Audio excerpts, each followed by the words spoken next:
आप सभी का मेरे YouTube चैनल पे स्वागत है गाइस। तो आज का जो वीडियो है वो ल्यूकोप्लेकिया से रिलेटेड है। और ल्यूकोप्लेकिया जो होता है वो मोस्ट कॉमन देखा गया है, जो भी टोबैको यूजर होते हैं उनमें ये मुख्यतः पाया जाता है। और आज मैं बात करूंगी ल्यूकोप्लेकिया के टाइप्स के बारे में और किस प्रकार का ल्यूकोप्लेकिया को सर्जिकली एक्साइज करवा लेना चाहिए, क्योंकि ल्यूकोप्लेकिया के भी बहुत सारे टाइप हैं। अगर हिस्टोलॉजिकल टर्म में बात करें हम लोग तो ल्यूकोप्लेकिया को 4 टाइप्स में रखा गया है, जिसमें कि इसको जब भी हम लोग अगर बायोप्सी के बाद लिखते हैं रिपोर्ट में तो ल्यूकोप्लेकिया को डिस्प्लेजिया के फॉर्म में लिखा जाता है। यानी कभी भी आप देखेंगे कोई भी प्री कैंसरस लीजन या कोई भी प्री कैंसरस कंडीशन में अगर डिस्प्लेजिया का जिक्र होता है तो वो वहाँ पे जो मैटर ऑफ कंसर्न होता है कि आपका डिस्प्लेजिया किस लेवल का है। तो जैसे ल्यूकोप्लेकिया की हम बात करें तो ल्यूकोप्लेकिया में माइल्ड एपिथेलियल डिस्प्लेजिया है। इसका मतलब है कि आपका जो ल्यूकोप्लेकिया है वो लोअर ग्रेड में आता है, यानी कि माइल्ड कुछ ही एपिथेलियल सेल्स हैं, यानी कि कुछ ही लेयर्स में जो है चेंज आया है। जैसे जो हमारी म्यूकोसल लेयर है उसमें जो सबसे निचले सतह होते हैं और वहाँ से अप टू 1/3 डेप्थ तक अगर चेंज आता है तो उसे हम लोग माइल्ड कैटेगरी में रखते हैं, या फिर अगर 1/3 से ज़्यादा चेंज आता है तो हम लोग उसे मॉडरेट में रखते हैं, जिसमें कि जो एपिथेलियल सेल्स हैं वो अगर एटिपिकल होते हैं तो वहाँ पे जो चेंज है वो आपका 1/3 लेवल से ऊपर तक रहेगा, यानी कि 2/3 से नीचे और 1/3 से ऊपर तक वहाँ पे आपको चेंज दिखेगा। और ये चेंज जो है माइक्रोस्कोपिक लेवल पे होता है। तो जब भी बायोप्सी की जाती है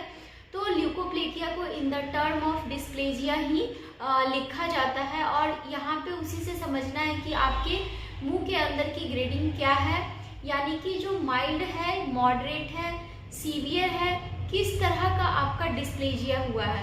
अगर सीवियर डिस्प्लेजिया है तो आपके जो लेयर्स हैं म्यूकोसा के वहाँ पे नीचे बॉटम के लेयर से, यानी कि जिसे हम लोग कहते हैं बेसल सेल से लेकर के आपका मोर देन 2/3 पार्ट जो है वो इन्वॉल्व होता है एपिथेलियम का।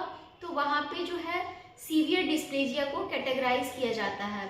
उसी तरह से अगर हम लोग बात करें कि प्रोलिफरेटिव वेरिकस ल्यूकोप्लेकिया क्या होता है, तो जो प्रोलिफरेटिव टर्म है इसका मतलब ही होता है कि वहाँ पे ल्यूकोप्लेकिया का जो है प्रोलिफरेशन हो रहा है, मीन्स वो एक स्मूथ पैच की तरह नहीं है। अब जो उसका प्रेजेंटेशन है, जैसा कि अभी आप फोटो में देख रहे हैं, जो प्रेजेंटेशन है वो बिल्कुल वार्ट लाइक ग्रोथ हो रहा है, यानी कि कॉलीफ्लावर लाइक ग्रोथ हो रहा है। जैसे आपको लगेगा कि यहाँ पे कोई झाड़ीदार पौधे उगाए हैं। तो इस तरह से जो ल्यूकोप्लेकिया का जब ग्रोथ होता है तो उसे जो टर्म दिया गया है उसे हम लोग कहते हैं प्रोलिफरेटिव वेरिकस ल्यूकोप्लेकिया।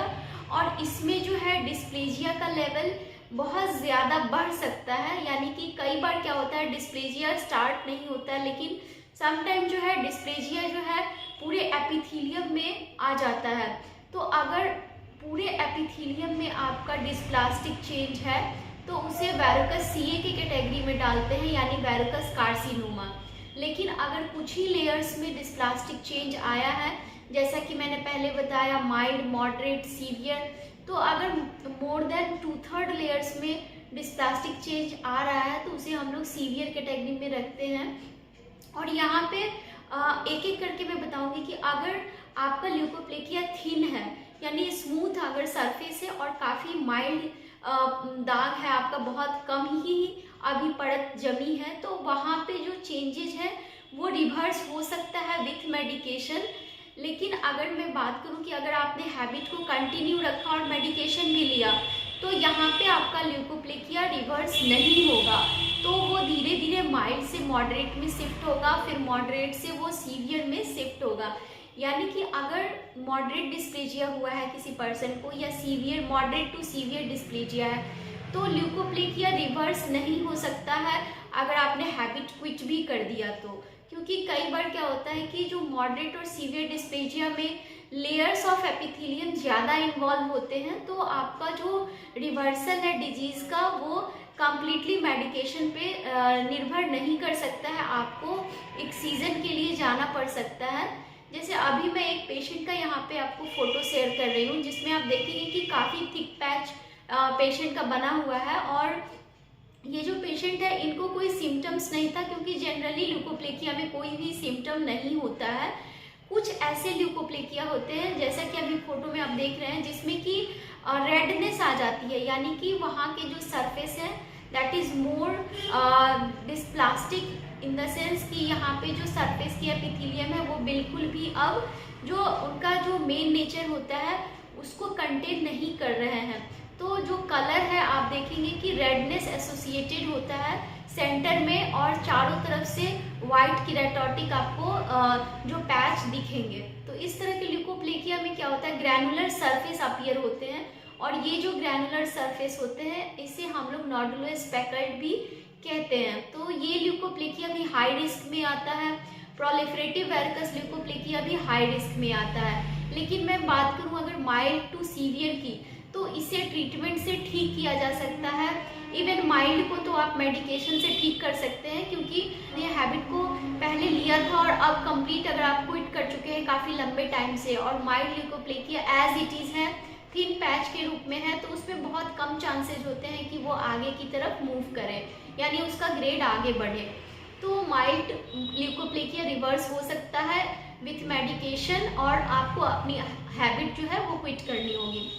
उसके बाद मॉडरेट टू सीवियर के लिए मैं यहाँ पे एक केस दिखा रही हूँ। ये जो पेशेंट है इनका जो है ल्यूकोप्लेकिया वो मॉडरेट टू सीवियर ग्रेड में आता है, और यहाँ पे इनका मैंने कंप्लीट एक्सरसाइज किया था इनका, और अभी जो 1 वीक के बाद मैंने इनका फोटोग्राफ्स लिया था। तो बीच के सर्जिकल प्रोसीजर मैं नहीं दिखाना चाहती हूँ यहाँ पे, क्योंकि पेशेंट के कुछ अपने जो होते हैं वो प्रोटोकॉल है कि मैं उनके सारे पिक्स को यहाँ पे नहीं दिखा सकती। तो आप यहाँ पे देखेंगे कि जो माइल्ड तो नहीं था इनका, मॉडरेट टू सीवियर में था, और अभी जो रिजल्ट है 1 वीक ऑफ एक्सीजन काफ़ी बेहतर रिजल्ट आया था पेशेंट का। और अर्ली हिस्ट्री में बता दूं, पेशेंट को ओरल सब म्यूकस फाइब्रोसिस की अर्ली हिस्ट्री रह चुकी थी। तो अभी ये जो पेशेंट है काफ़ी हैप्पी है। और इस तरह के जो बीमारियां हैं, यानी कि जो मुंह से रिलेटेड जो भी आपके जो बीमारी है, उसके लिए आप जो है इमीडिएट अपने सलाहकार से मिलें, या फिर डेंटल कॉलेज में आप अलग अलग विंग है वहाँ दिखा लें।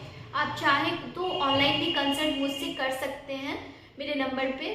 Thank you so much for watching, and if you like please share and subscribe my channel. Thank you.